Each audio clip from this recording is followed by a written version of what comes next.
আজকে ভারতবর্ষের বুকে এটা কেন হলো বলুন তো? এই অবস্থায় দুরবস্থা কেন হয়েছে? কারণ এই দুরবস্থার কারণ হচ্ছে আমরা, বুঝেছেন? কারণ আমরাই তো সঠিক আসল মুসলমান নই, শুধু নামকে ওয়াস্তে মুসলমান হয়ে গেছি, কাজের কাজ কিছুই করলাম না। একটা মুসলমানের ছেলেকে জিজ্ঞাসা করেন তো, কোনো ভালো জিনিস জানে না, দোয়া জানে না, নিয়াত জানে না, জুম্মার দিন মিসকল মারতে যায় তাও তো নিয়াত জানে না, ও যে মাটি দিবে তাও নিয়াত দোয়া জানে না, তাহলে কি জানে বলেন? অথচ এই মুসলমান ছেলেকে জিজ্ঞাসা করেন একটা গান বলতো ভাই, 1 টাকা নয় 100টা গান বলে দিবে। হ্যাঁ, আরে ছোট ছেলে গাড়িতে চাপা দিয়েছে, ছোট ছেলেকে বলছে গান জানিস বাবু? বলে হ্যাঁ, চালা গান। বুঝলে, মানে ওদিকে চালাচ্ছে, গান ভালো জানে। মুসলমানের ছেলে যদি বলে একটা গজল বল বাবু, ও জানি না, গজল জানে না। ওর ছেলেকে কি বলবো, বুড়ো গুলোই 80 বছর হয়ে গেল নামাজ পড়ছে, ইবাকার নামাজে ঠিক মতন এখনো নিয়ম কানুন জানে না। আপনাদেরকে সবাইকে বলছি, দেখে তো অনেক আছে, 100-র মধ্যে 80% মুসল্লি নামাজের কোনো নিয়ম কানুন জানে না, মশলা মশল শিখেও না। কেউ একবারও জিজ্ঞাসা করে না মৌলানাকে, হুজুর এটা কি হবে, ওটা কি হবে? হ্যাঁ গো, ইমাম সাহেব মাগরিবের সময় গিয়েছে বাড়ি, মাগরিবে আসতে বাড়ি আসতে মসজিদ আসছে, রাস্তায় জ্যামে ফেসে গিয়েছে কুমোরপুরে। ওর মসজিদের জাম আজান হয়ে গেছে, রাস্তায় কি দেখছে, জামাত আর পাবো না, সেক্রেটারি, ক্যাশিয়ার আর সভাপতি 3জনাই মসজিদে আছে। ও বলছে মৌলভী তো আর এলো না, দেরি হয়ে গেল, তো চলো নামাজটা পড়াও। সেক্রেটারি, ভাই তুমি যাও। বলে না যাবো না। বলে যাও তুমি। সেক্রেটারি, তুমি যাও। বয়স্ক মানুষ বলে না, আল্লাহর কিরে আমার একটা সূরা মুখস্থ আছে, পারবো না। বলে সভাপতি, তাহলে তুমি যাও। না ভাই, আসর হলে পারতাম, কিন্তু মাগরিবে নামাজ পড়াতে পারবো না। মানে আসর হলে চালিয়ে দিত, আর মাগরিবে পারবে না। তো ক্যাশিয়ার, তাহলে তুমি যাও। বলে খোদার কসম ভাই, আমার শুধু 2টা সূরা মুখস্থ আছে। বলে কি কি? বলে আলহামদুলিল্লাহ আর সূরা ফাতিহা। মানে ওই একটা সূরা ফাতিহা আলহামদুলিল্লাহ, কিন্তু ওটাও জানে না, বুঝে আমার এই 2টাই মুখস্থ আছে, আর কোন সূরা মুখস্থ নাই। এই তো হচ্ছে আমাদের অবস্থা, বুঝেছেন? ইমাম যদি ভুল করে, মুক্তাদি যে পিছনে দাঁড়িয়ে লোকমা দিবে, সেই যোগ্য মুক্তাদিও নাই। জোহর আসরের নামাজে কেরাত করতে হয় নীরবে আস্তে, মাগরিব এশা ফজরের কেরাত হয় জোরে, তাই তো বাবজি? জাহিরে কেরাত হয়। তখন আসরের টাইমে ইমাম সাহেব ঘুম থেকে উঠে নামাজে দাঁড়িয়েছে, মুখ দিয়ে আস্তে কেরাত করবে, কেউ জোরে বার করে দিয়েছে আলহামদুলিল্লাহি রাব্বিল আলামিন। তো পিছন থেকে মুক্তাদি লোকমা দিচ্ছে কি দেখেন, হুজুর আস্তে, হুজুর আস্তে, জোরে হয়ে যাচ্ছে। এই তো হচ্ছে লোকমা, বুঝেছেন? এতদিন হয়ে গেল এখনো কিছু শিখলোই না, জানলোই না। চাচাকে মসজিদে গিয়ে বলছি, চাচা। বলে কি বাছা? বলে আপনি তাকবীর দেন, আমি নামাজ পড়াই। আমি নামাজ পড়াবো, আপনি একামত দেন। বলে তুমি আমাকে দিতে হবে? বলে হ্যাঁ। বলে দিচ্ছি বাবু, দিচ্ছি। আর লুঙ্গি জড়তে জড়তে টাইম 5 মিনিট গেল।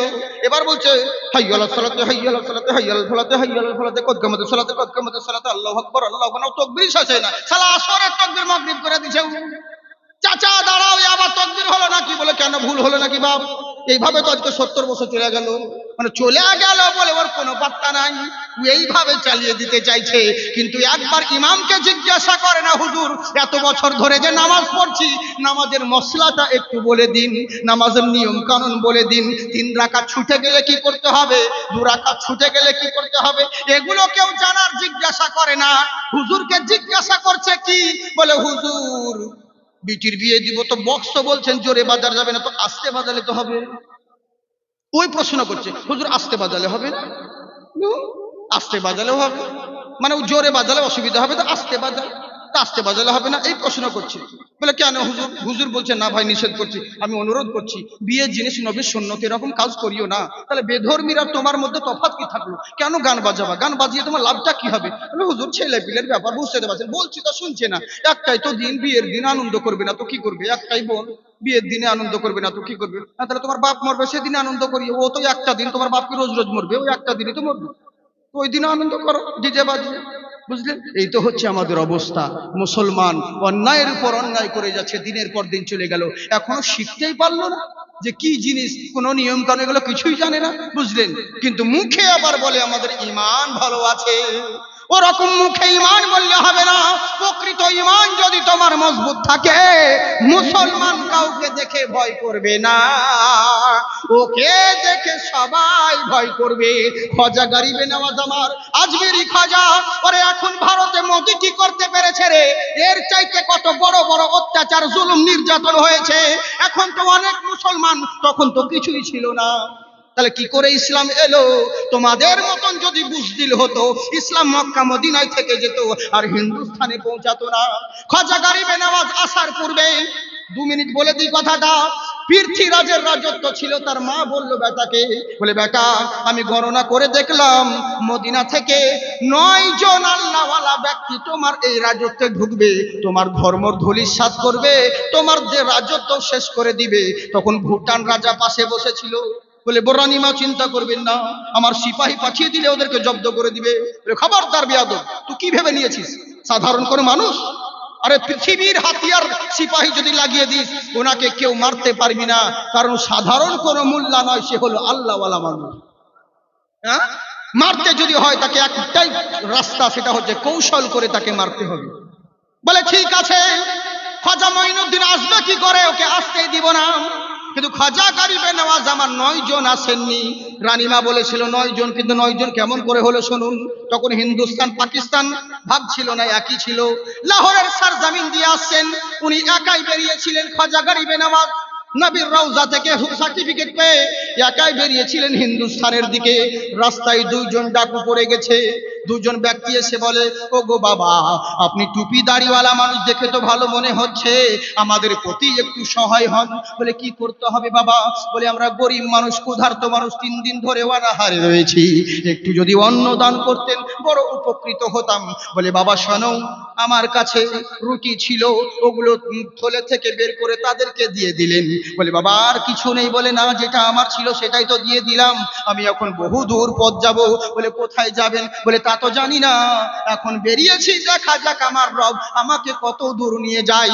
বলে হুজুর শীতের সময় একটু কম্বল খরিদ করতে পারতাম, কিছু যদি পয়সা দিতেন, অর্থ দিতেন, তাও তো আমাদের নেই। উনার কাছে যেটা আশরাফি ছিল সেটাও দিয়ে দিলেন। উনি বললেন যাও বাবা নাও। বলে আপনার কাছে আর কিছু নেই? বলে আমার কাছে যা যাওয়ার সবই দিয়ে দিলাম, এখন দেখো থলে আমার ফাঁকা। তখন ওই 2 জন মুচকি হাসতে লাগলো। বলে হাসছো কেন বাবা? বলে আপনি কি আমাদেরকে জানেন? আমরা কে বটে? বলে কে বাবা তোমরা?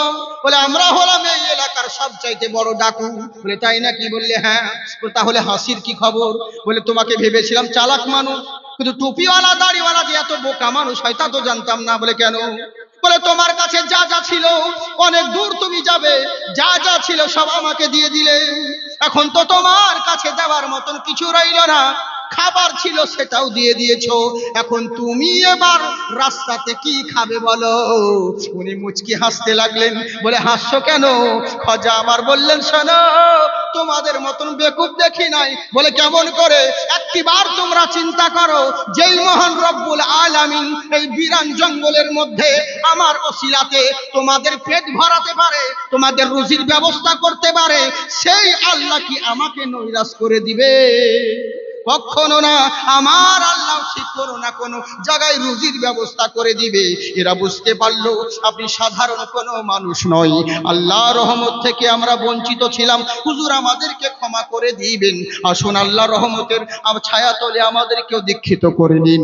উনার হাত ধরে বলছে আমরা ভুল পথে ছিলাম, আর এরকম কাজ করব না, কলমা পড়িয়ে মুসলমান করে নিন। খাজা গরিবে নওয়াজ আমার হাত ধরে বাড়িয়ে কলমা পড়িয়ে মুসলমান করে নিলেন। ছিলেন এসেছিলেন 1 জন, এই 2 জনকে নিয়ে হয়ে গেল কজন? 3 জন। বাস রাস্তায় যেতে যেতে 9 জন হয়ে যাবে। ওদিকে আমি যাচ্ছি না, সংক্ষিপ্তে কথা বলি। এবার কোন রকম ভাবে আজমির নগরে পৌঁছে গেলেন। এবার কিন্তু ওই জায়গায় পৃথ্বীরাজের উটগুলো বসে থাকে। শোনা ঘটনা, তবু বলি, পৃথ্বীরাজের উটগুলো বসে থাকে। কর্মচারী এসে বলছে আপনারা কারা? বলে আমরা বাবা ফকির মানুষ, দরবেশ মানুষ, জিকির আজগার করছি। বলে এখানে কেন? বলে এমনি বসে আছি বাবা। বলে বসা যাবে না। বলে কেন? বলে আমাদের উট বসে। বলে বাবা এত বড় জায়গা পড়ে আছে, এইটুকু জায়গায় আমরা বসে আছি, তোমার কি ক্ষতি হচ্ছে বলো? বলে সব শুনবো না, আমাদের রাজার হুকুম আছে, কোন ভণ্ড ফকির আল্লাহওয়ালাকে এখানে থাকতে দিব না, চলে যান। খাজা গরিবে নওয়াজ বলছে বাবা এত বড় জায়গা থাকতে আমাকে উঠিয়ে দিচ্ছ? বলে হ্যাঁ হ্যাঁ, এখানে আমাদের রাজার উট বসে, আপনার বসা যাবে না। খাজা পিয়া একটা কথা বলেছিলেন, ঠিক আছে বাবা রে, আমি চলে যাচ্ছি, তোমাদের এখানে উট বসু, উঠি বসে থাকুক, আমি চললাম। চলে গেলেন। পরক্ষণে যখন উটকে উঠানোর কথা হলো, এত চেষ্টা করছে কর্মচারীরা, কেউ লাগাম ধরে টানে, কেউ লেজ ধরে টানে, চামড়া ছিঁড়ে যায়, রক্ত বেরিয়ে যায়, কিন্তু উটকে আর উঠানো সম্ভব হয় না। উট উঠাতে পারছে না। কি ব্যাপার রে?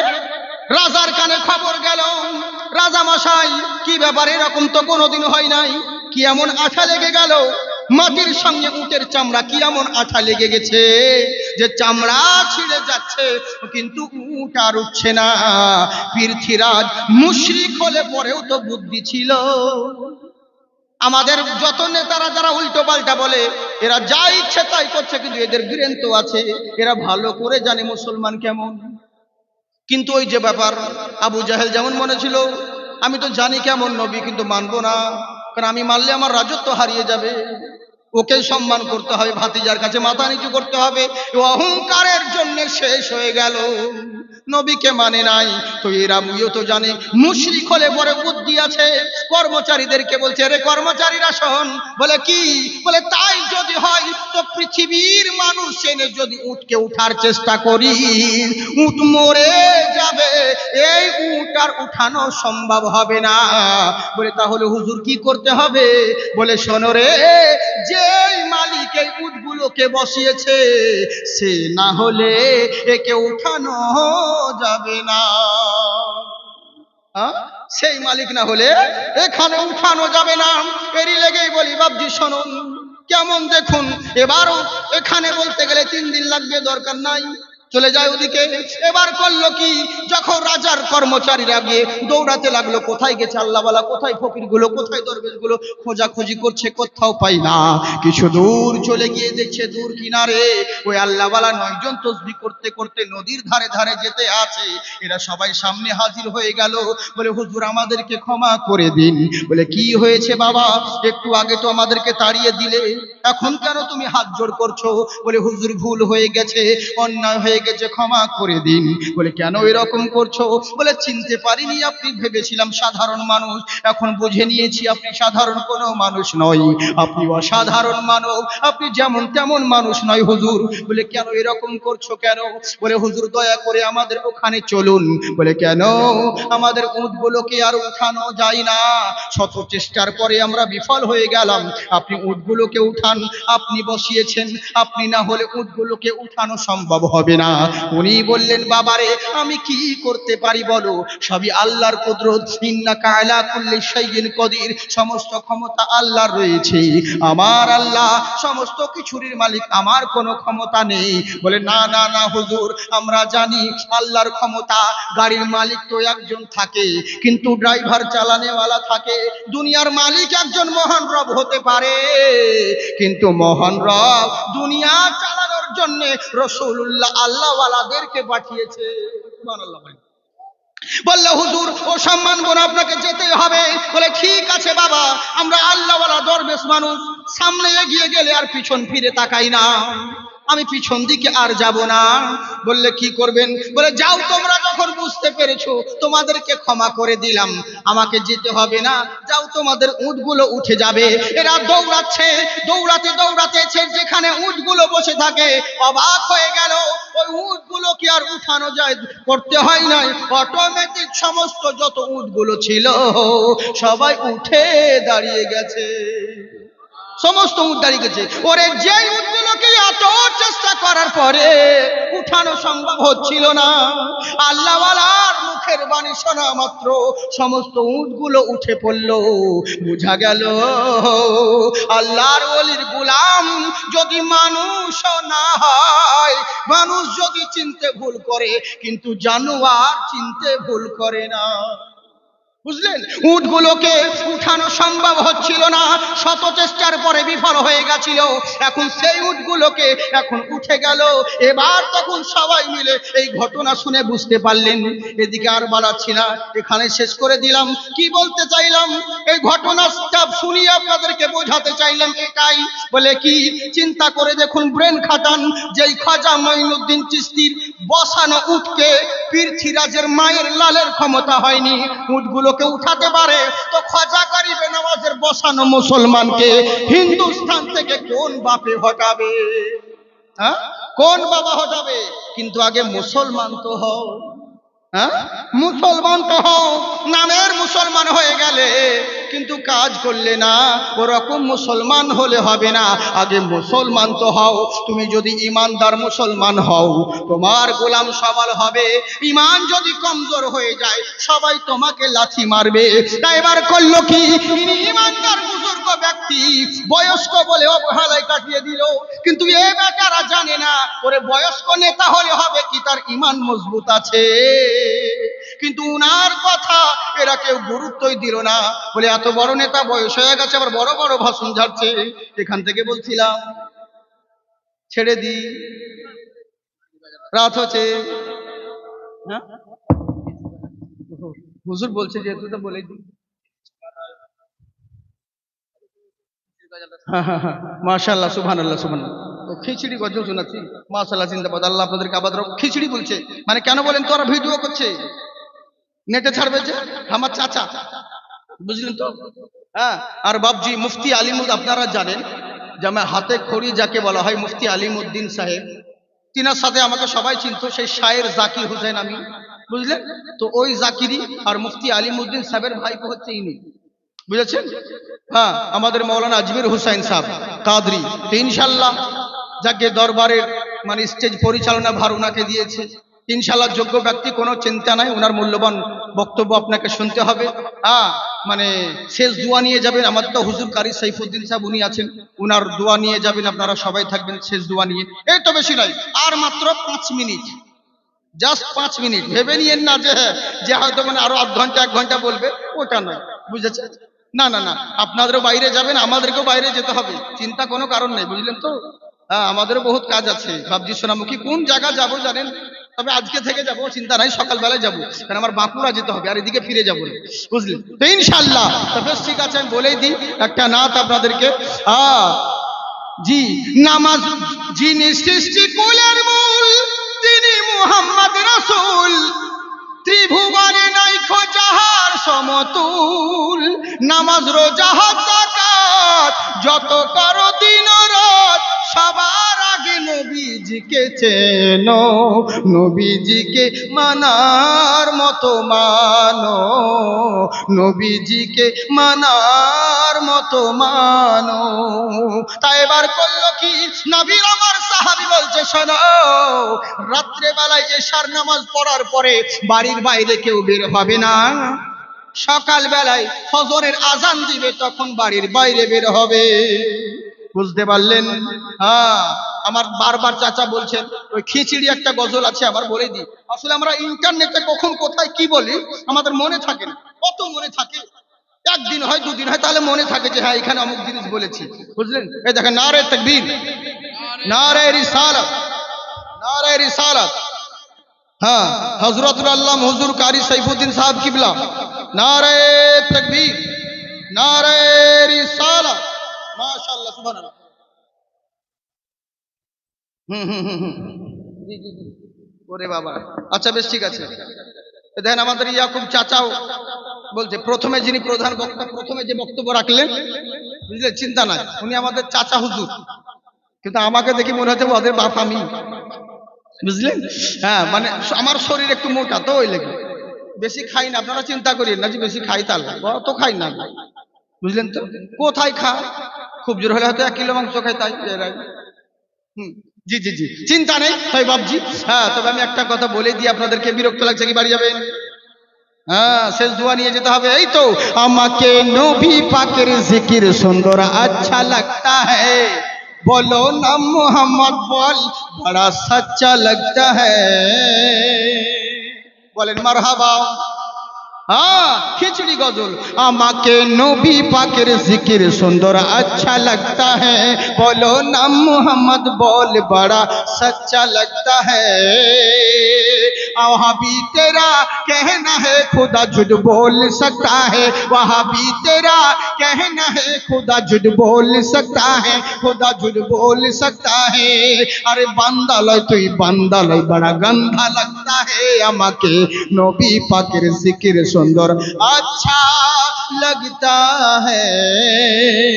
মানে দালে চালে যেমন খিচড়ি, তুমি আমার বাংলা হিন্দি মিশালে খিচড়ি গজলে যায়, বুঝলেন তো। একবার অ্যাডভান্সে বলে দেন সুবহানাল্লাহ। माशाल्लाह की बोलছে দেখেন, जो होगा नबी का दीवाना वही तो देगा नजराना, सुबहान अल्लाह बोलो ना। ওয়াহাবি তোরা কি খাবি নবীজির হাতেতে সবই, পয়সা কি দিবি? মাশাআল্লাহ। ওয়াহাবি তোরা কি খাবি নবীজির হাতেতে সবই, নবীজির হাতেতে সবই, তোরা মন যাবি যদি বল, কাঞ্চন চঙ্গা লাগতা হ্যায় আমাকে নবী পাকের জিকির সুন্দর আচ্ছা লাগতা হ্যায়। এবার পৃথিবীর বুকে বহু চোর আছে, ইমান চোর, সামান চোর তো আছে, কিন্তু ইমান চোরও আছে। তো ইমান চোরের প্রত্যেকের একটা ইউনিফর্ম আছে। তো ইমান চোর যারা, তাদের ইউনিফর্ম দেখে আপনি চিনে নেবেন যে কে কে ইমান চোর আর কে সামান চোর, বুঝলেন? তো ইমান চোরদের, মাশাআল্লাহ সুবহানাল্লাহ, বারবার আসবা ভাই, মুসাফা করবো, আবার আসিও। জি, তো কথা হচ্ছে কি, ইমান চোরের ইউনিফর্ম কেমন আপনাদেরকে বলে দিই, তাহলে বুঝে নেবেন। ওয়াহাবির কুর্তাটা লম্বা, ওয়াহাবির টুপিটা চেপটি, মানে টুপিটা জাল, মাটির মতো, শুধু টুপি জাল নয়, পুরো মালটাই জাল, বুঝেছেন তো? হ্যাঁ, পুরো মালটাই জাল। এরই লেগে বলে ওয়াহাবির কুর্তাটা লম্বা, ওয়াহাবির টুপিটা চেপটি, ওয়াহাবির টুপিটা চেপটি, পরনে কাপড় থাকলে ভি দেখিতে নঙ্গা লাগতা হে আমাকে নবী পাকের জিকির সুন্দর আচ্ছা লাগতা হে, বলো নাম মুহাম্মদ বল বড়া সচ্চা लगता है। কেন জাল বলছি জানেন তো? মানে এর বহুত কাণ্ড আছে। ছোটবেলায় যখন মুনাজারা হয় তখন বহুত আমি সবার সঙ্গে যেতাম, তো আমাকে নিয়ে যেতেন, খুব পাকা পাকা কথা বলতেন। তো ছোট তো মুফতি আলিমউদ্দিন সাহেব রয়েছেন সবাই, তো এই কথাটা আমি বলেছিলাম সর্বপ্রথম। তারপরে তখন সবাই, এখন অনেক জায়গায় রটে গেছিল কথাটা, মুর্শিদাবাদ সালহার বলে একটা জায়গায়, বুঝলেন? মানে তারাবি নিয়ে ঝামেলা চলছিল। সুন্নিরা আমরা বলছি 20 রাকাত তারাবি, উবাইদা বলছে 8 রাকাত তারাবি। তখন এত সোশ্যাল মিডিয়া হয়নি, তো তখন সাইড থেকে ওরা বলছে না, দেখুন আমাদের গ্রামে কত হাজি আছে, এদেরকে জিজ্ঞাসা করুন। সমস্ত হাদিসে বলছে একবার না, একজনে বলছে আমি 4 বার হজ করেছি। আরব দেশে 8 রাকাত তারাবি হয়, মক্কা মদিনায় কোথাও হয় না 20 রাকাত, তোমরা 20 রাকাত করছো। এবার আমাদের মুফতিগুলো দলিল দিচ্ছে, হাদিস দিচ্ছে, এত রাকাত তারাবি, অত রাকাত তারাবি, কিন্তু আসল জায়গায় কেউ ধ্যান দেয়নি। আমি বলছি হুজুর ওদেরকে বলেন, ওবে তোরা যে 5 বার হজ করেছি, আবে গাধা, তারাবি কি রোজার টাইমে হয় না কুরবানির সময় হয়? তুই তো হজ করতে গেছিলি কুরবানির সময়, তো তারাবি কোথায় পেলিবে? তারাবি তো রোজার সময় হয়, আর হজ হয় কুরবানির সময়, রোজার পরে। বলে যে আসল জায়গায় হাত মেরেছি। হুজুর গোলমরিচ দেখতে ছোট কিন্তু ঝাল বেশি, এই যে কম হতে পারে কিন্তু তেজে বেশি, বুঝলেন তো? এই হচ্ছে ব্যাপার। তো পুরোটাই জাল, আর জালিয়াতি করে দেশের 12টা বাজলো, বুঝলেন? ইনশাআল্লাহ তো আমি আর বেশি কিছু বাড়াচ্ছি না আপনাদেরকে, বক্তব্য সামনে বলতে গেলে বহু ছিল, কিন্তু বিরক্ত করব না। হুজুর চলে এসেছেন, ইনশাআল্লাহ ওনার মূল্যবান বক্তব্য শুনতে হবে। ইন্টারনেটে তো শুনেই নিছেন আপনারা, এখন কত যে ভিডিও হচ্ছে, জাকির সিভিডি, এটা আমাদের পার্সোনাল পাবেন, আমাদের দরবারের চ্যানেল, আমার এদান করিম ভাই বর্ধমান থেকে আগত, এই হেলাল এইচডি মিডিয়া, শুধু আমার হুজুরের নাম হেলাল এইচডি মিডিয়াতে ভালো ভালো জিনিস পাবেন, বিভিন্ন জিনিস, বুঝলেন তো?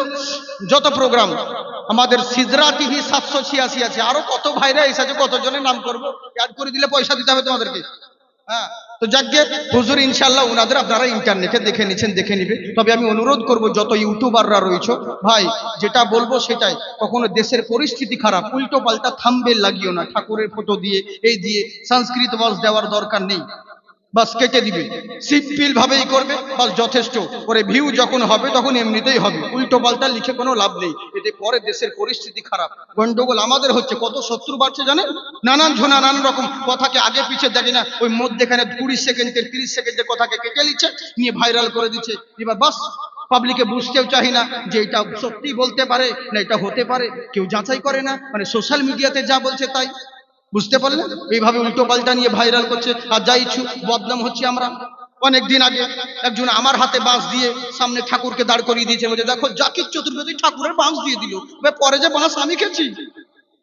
তোর ওদিকে হুঁশ নাই যে কোন দেশে কোন কি লিখতে হয় না লিখতে, উল্টো পাল্টা এরকম করিও না সোনামুখী আমার। আর আপনার এরকম জিনিস দেখে কেউ কিছু মন্তব্য করবেন না, বুঝেছেন? আল্লাহ হিদায়াত করুন। আর আমার একটাই অনুরোধ সবাইকে, যে আপনাদেরকে অনুরোধ করব, আপনারা আমাদের বাপ চাচা, বাবা জানেরা, আব্বা জানেরা, ভাইরা, অনেক বন্ধু বান্ধব আছেন এখানে, সকলকে বলবো আপনারা একটু আমার জন্য দোয়া করবেন। হ্যাঁ, আমি সব কথা খুলে বলছি না, একটু প্রবলেম, আমি খুব প্রবলেমের মধ্যে আছি, শুধু এই প্রোগ্রামগুলোর জন্য আমি আটকে আছি, বুঝেছেন? আমাকে আবার বাইরে যেতে হবে। হ্যাঁ, মানে একটু শারীরিক খুব প্রবলেম, জানি না আবার কি হবে না হবে। মানুষ মুহূর্তের মধ্যে কি হয় কোনো গ্যারেন্টি নেই।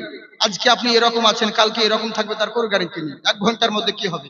তো যাই হোক, দোয়া করবেন আল্লাহ যেন মানে আবার আমাকে এই জালসা ময়দানে ফিরিয়ে দেন, আবার যেন জালসা করতে পারি বা জালসার ময়দানে যেন আবার আসতে পারি, কারণ সবকিছুর মালিক আল্লাহ, আল্লাহ শিফা দিনেওয়ালা। হ্যাঁ, ইনশাআল্লাহ আপনারা দোয়া করবেন আল্লাহ পাক যেন শিফা দান করেন, বলুন আল্লাহুম্মা আমিন। যাই হোক, শেষ বেলাতে আমি বলেছিলাম একটাই কথা, কোরআন থেকে তেলাওয়াত করেছিলাম যে হেদায়াত যদি আপনারা হয়ে যান তাহলে ইনশাআল্লাহ আপনারা কামিয়াবি হবেন। আর হেদায়াত কোনো মোল্লার দরবারে পাওয়া যায় না, হেদায়াত ওলি আল্লাহর দরবারে পাওয়া যায়। আর আজকে এটাও বলছি, গর্ব করে বুক ফুলিয়ে বলছি, রাজা আমাদের থেকে দুনিয়ার চোখের আড়াল হয়েছে তো কি আছে, কিন্তু রাজা আমাদের এখনো জিন্দা আছে, এখনো রাজা আমাদেরকে দেখতে আছে। এটা ভেবে নিয়েন না, যত আশিক রয়েছেন, ভক্ত রয়েছেন, প্রত্যেকের দিলে আমাদের রাজা হুজুর আছেন। আর রাজা হুজুরের অবদান সকলের উপরে রয়েছে। কিন্তু মানুষ বড় বেঈমান, মানুষ বড় স্বার্থপর। সে মৌলবি বলে না, যাই বলে যে হোক না কেন, কিছু কিছু জিনিস দেশের শোহরাত পেয়েরা সব ভুলে যায়। কিন্তু এরকম করবেন না, শোনা আল্লাহ পরীক্ষা করেন অনেক কিছু দিক দিয়ে। অতএব এই রাজা হুজুরের দরবার, অলির দরবার, অলিদেরকে কখনো ইহানত করিয়েন না। হুজুরের আশিক রয়েছেন, হুজুর বেঁচে দুনিয়াতে আমাদের হায়াতে চোখের সামনে থাকাকালীন যতটা মোহাব্বত ছিল, উনি আমাদের চোখের আড়াল হয়েছে তো কি আছে, কিন্তু মোহাব্বত অন্তর থেকে কমেনি। আর ইনশাআল্লাহ যতদিন বেঁচে থাকবো কোনো দিন কমবে না। এরকম মোহাব্বত, এরকম চৌঠা ফাল্গুন উর্স মুবারক হুজুরের ডাকে আমরা যেন সব সময় হাজিরি দিতে পারি। সকলে হাত উঠিয়ে বলেন ইনশাআল্লাহ। যাই হোক, আমি একটা ভক্তদের জন্য ছোট 2 লাইন নাত পড়ে দিই আপনাদেরকে। হার আশিকের দিলে রাজা করেন বিরাজমান, শোন মুমিন মুসলমান, এই শক্তি স্বয়ং দিলেন রহমান। সুবহানাল্লাহ বলেন। হ্যাঁ, ওরে আমার রাজা হুজুর আপনারা যা যা বসে আছেন সব দেখছে, এটা জেনে রাখেন। আমরা দেখতে পাচ্ছি না, ওই চোখ আমাদের নেই, কিন্তু তারা আমাদেরকে দেখছে। আমি কি বলছি, আপনারা কি বলছেন, সব দেখতে আছে। বাপজি সোনামুখী, একটাই অনুরোধ করব, বিশাল বড় দামি গাড়িতে চললেন, এটা বাহাদুরি নয়। বিশাল বড় বিল্ডিং এ বসবাস করছেন, এটা বাহাদুরি নয়। ভালো দামি দামি খাবার খেচ্ছেন, এটা বাহাদুরি নয়। বাহাদুরি হলো আপনার মরণের সময় যদি ঈমান নসিব হয় তাহলে আপনি কামিয়াব হয়ে গেলেন।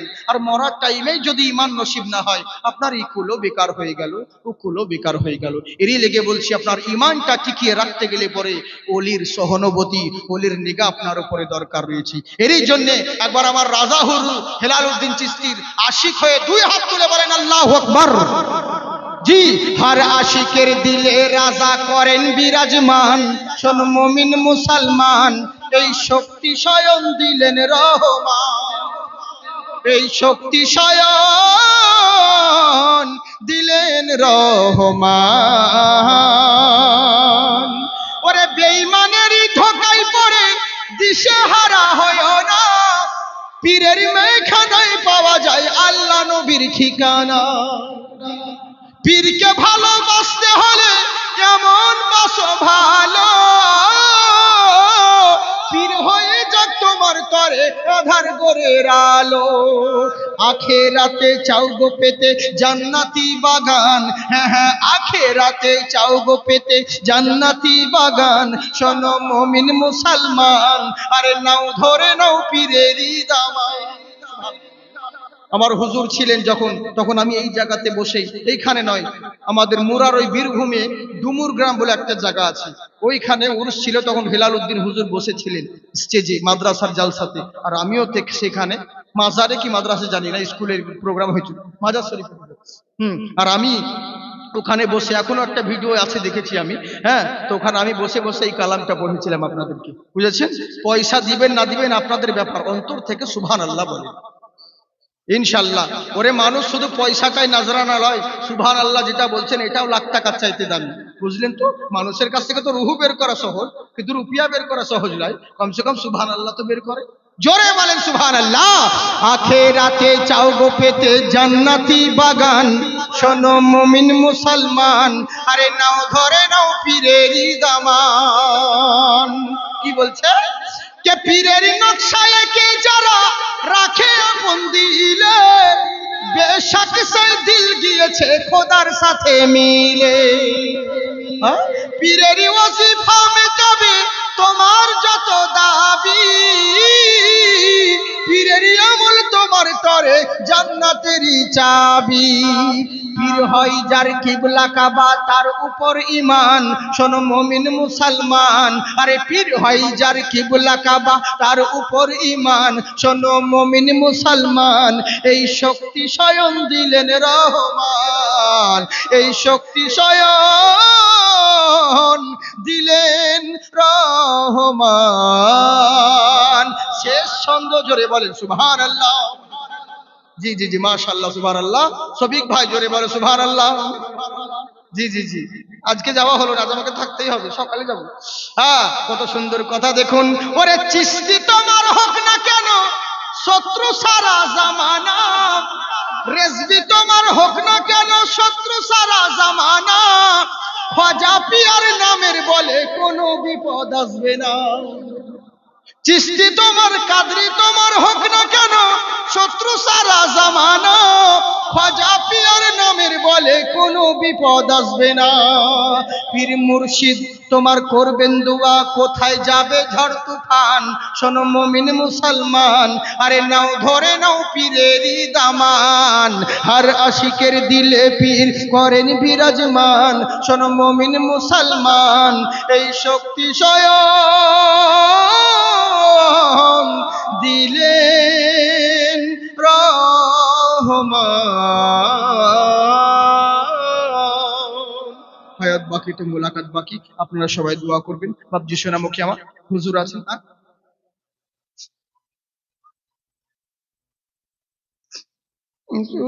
মানে টাইম হয়ে যাচ্ছে যে হুজুর চলে আসছে।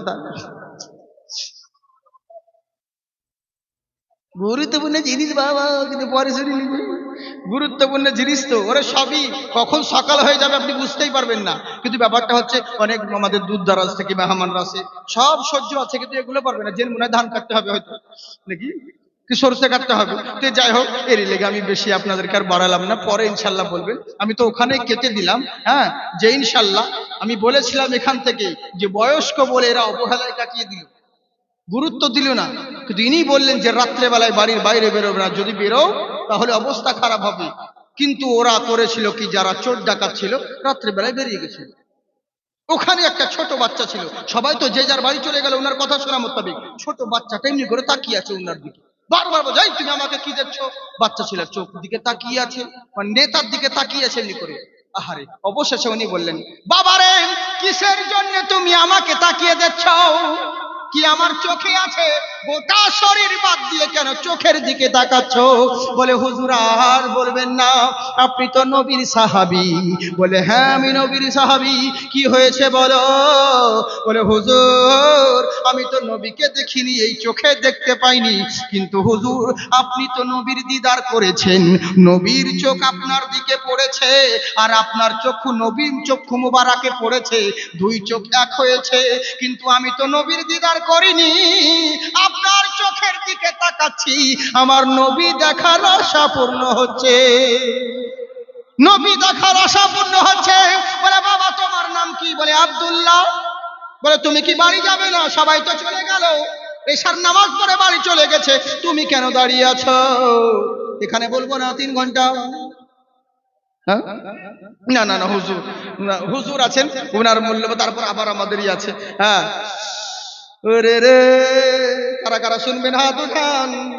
কারা কারা পয়সা দিবেন? পয়সা দিবেন কারা কারা? হাত উঠান এবার। জানি তো, হ্যাঁ হ্যাঁ হ্যাঁ, ওই আমাদের দিকের মতো হয়ে আছে, বুঝলেন?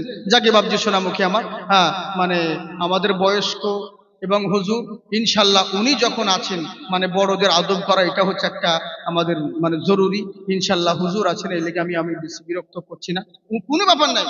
ওনারা তো আমাদের বাপজি, আমরা তো ওনাদের ছেলে, কোনো ব্যাপার নেই। ওনারা কি নিষেধ করবেন? কিন্তু তবু একটা নিজেকেও একটা বিবেক আছে, একটা বুদ্ধিমান। অন্য কেউ যদি হতো, আমার এই চাচা যান বন্ধু বান্ধব অন্য কেউ হলে তাহলে কোনো ব্যাপার ছিল না। মাশাআল্লাহ সুবহানাল্লাহ। ওয়ালাইকুম সালাম ভাই, আল্লাহ ভালো রাখুক, ভালো থাকেন। আপনাকে দেখতে দারুণ হ্যান্ডসাম লাগছে, আমার বহিন নাই তারা তো বিয়ে দিয়ে দিতেন। মাশাআল্লাহ সুবহানাল্লাহ, আল্লাহ আপনাকে জিন্দাবাদ রাখুক, আবাদ রাখুক। তো বাবজি সোনামুখী হুজুর আছেন ইনশাআল্লাহ, ওনাকে বসিয়ে রাখছি না। ইন্টারনেটে বহুত শুনবেন, এখন জাকির হোসেন চতুর্বেদী লিখলে তো কত পেয়ে যাবেন। এখন ফেসবুকে জাকির সিভিডি আছে, আরো কত কি আছে, আমার এক ভাই খুলেছে। যা নিবেন সব পাবেন, তেলপুরি, ভোজপুরি, লুচিপুরি, যা পাবেন সব পাবেন। হ্যাঁ, দেরি লেগে বলছি, বাকিটা থেকে গেল, ইনশাল্লাহ পরে শুনবেন। আল্লাহ যদি আমাকে বাঁচিয়ে রাখে তো আবার আপনাদেরকে বলবো, অন্তর থেকে শুধু আমার লাগে দোয়া করবেন, আল্লাহ যেন আমাকে হায়াতে রাখে বাবজি, আর আল্লাহ যেন আমাকে সুস্থ রাখে, বুঝলেন, ইনশাল্লাহ।